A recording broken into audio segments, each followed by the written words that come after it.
I'm psyching myself up because some of the things I need to talk about in this video, I don't know how.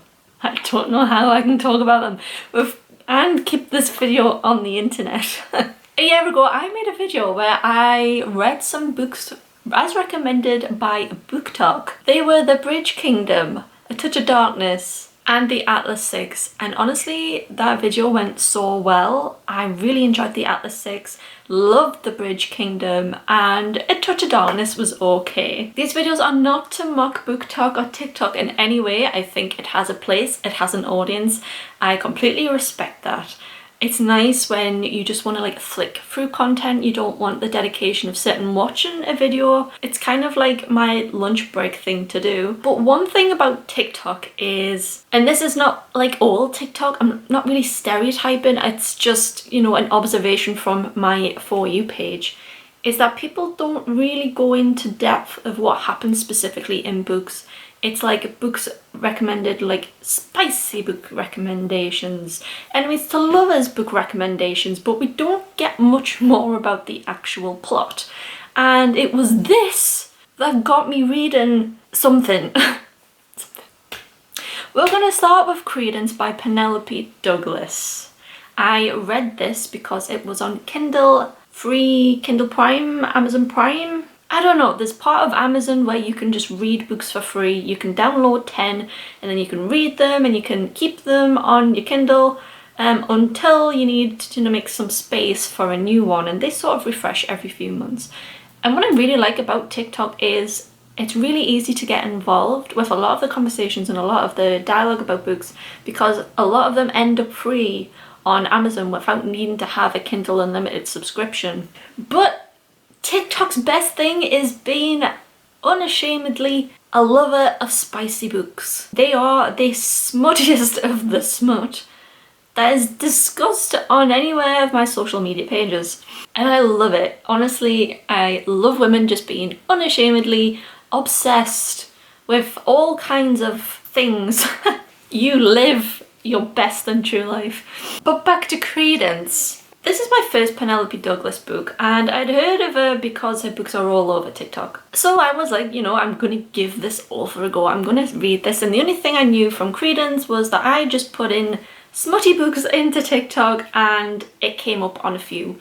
But other than its spice rating, I didn't know anything else about it. This book is about a 17-year-old who becomes orphaned. Her parents are like famous or something and they unalive themselves, and that leaves her full of trauma and no one to look after her. Her legal guardian becomes her dad's stepbrother, and she goes to live with him in the mountains of the USA with his two sons in a cabin. I was enjoying it because I've never been to the mountainous areas of the USA, and I liked to enjoy reading about people that live off-grid, having to go into like small villages to get supplies, and then, you know, cutting down wood and raising animals and that type of thing.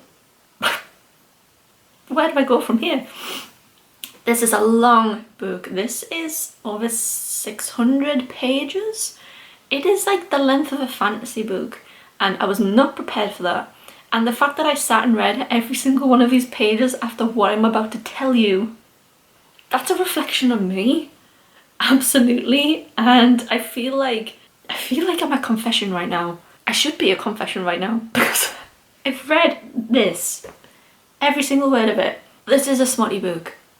For everything that I've just described, this is full of the deed. Yes, she's 17. Remember, she's 17. But just wait until the girl becomes 18 on her 18th birthday. I think this is probably described as like reverse harem. Is that the word? Harem? Harem? There's not much that I can use to describe this without describing it in just like with words that would get this video banned. Spoiler for the book. You can skip ahead to this time if you don't want to be spoiled for this book, if you're actually thinking, you know what, I'm actually going to read this, but just check the trigger warnings and then just go to this time now. This girl enters into a sexual relationship with her step-uncle and his 2 kids, and sometimes at the same time. And nobody on TikTok explained that to me. Nobody explained that to me. Now, I'm not about to get into why this may be questionable, the power dynamics of this, the legalities in some countries of this. I'm not going to get into that. That's a question for other things and other people, and I'm not about to get into that. This book is rated 3.68 on Goodreads. I rated this 2 stars purely because I try to be a good all-around and fair person, and I rated it 2 stars because it was easy to read and it was not poorly written. The reviews of this are all over the place. Some people really liked it, but I accept that it's a very polarizing book. Fair play, you enjoy reading what you enjoy reading. On the opposite end of the scale, people obviously making trigger warnings for manipulation, the R word. If you ever want to read a more divided Goodreads page, look at the reviews for Credence on Goodreads, because it's all over the place and it just doesn't seem like anybody can agree. Taboo, yes, someone describes this as taboo and I completely agree with that. It made me feel all kinds of weird when I was reading this. In my last video, I was dipping my feet into the more self-published type of thing. You know, new authors, The Atlas Six, The Bridge Kingdom, A Touch of Darkness. They were all books released on small scales. And Penelope Douglas is actually an author much bigger than all of them. At the time of me buying them, obviously The Atlas Six was then picked up by a big publisher. Yeah, I don't know what more to say. Honestly, I'm shocked. This was a new level of TikTok made me read it. Do you know what I mean? I felt so confident after the last video. So confident that I was finding hidden gems. And then the first book that I read for this video is Credence. So, not about to let that stop me. I wanted to find out why Penelope Douglas was the star of a lot of BookTok. So I read Birthday Girl next, which was another one that was free on Kindle. I absolutely would not have bought these books. Birthday Girl I rated 3 stars because it absolutely wasn't as shocking as the last one. Definitely still taboo. It's an age gap relationship between a young woman and her boyfriend's dad, who just so happens to be, you know, actually like a decentish character. It makes sense, the storyline and the characters, and it's a pretty good story, to be fair. As far as like normal life can be a good story, this was a level of taboo that was okay with me. I know for some people absolutely not. Again, if you're going in the Goodreads reviews, it's all over the place. But I felt like after my time with Penelope Douglas, I'd got the picture. I'd read enough and it was time for me to swiftly move on to other areas of recommendations of BookTok. And how could I do that without dipping my feet back into the other very popular author of BookTok, Colleen Hoover. Again, free on Kindle. I read Verity. I actually rated this 4 stars. I thought this was a solid crime book. I'm not going to sit here and recommend Colleen Hoover books at all, because I think Colleen Hoover as an author has some questionable backgrounds. You just have to Google Colleen Hoover's son to kind of get a feel of what might have been going on. But I'm not going to say anything more about a specific author's personal life. I just want to talk about the books that I read. And Verity was okay. It had an ending that was really interesting. The main character has been hired to finish the novel of a best-selling author's work who is unable to finish her novel because she's taken very, very sick. And her husband asks this author to finish her work. She moves into the author's home, their family home, to complete the rest of her work so that she can go through a lot of her notes to try and get inspired for how to finish it in the right way. And in doing so, when she's looking through the author's library or work office, she discovers an unfinished, unpublished autobiography. The more time she spends in the house, the more attached she becomes to this author's husband.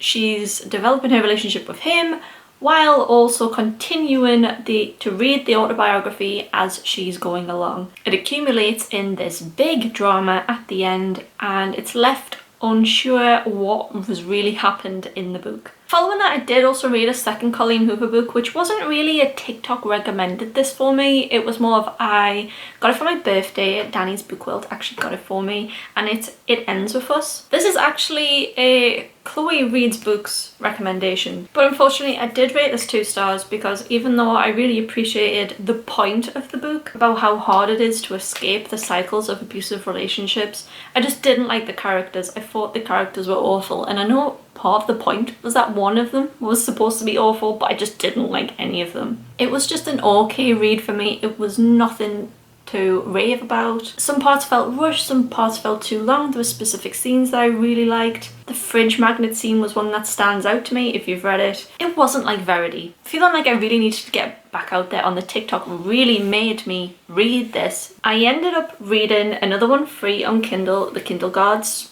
were working in my favour for this video. I read Planet Barbarians, which I now have in paperback. Although I did read it first on Kindle, and then Rebecca got me this for my birthday, but which is fine because I am going to reread this. I know that this has been doing the rounds on BookTok, but I was never really interested in picking it up until I saw some specific ways that this was described on TikTok.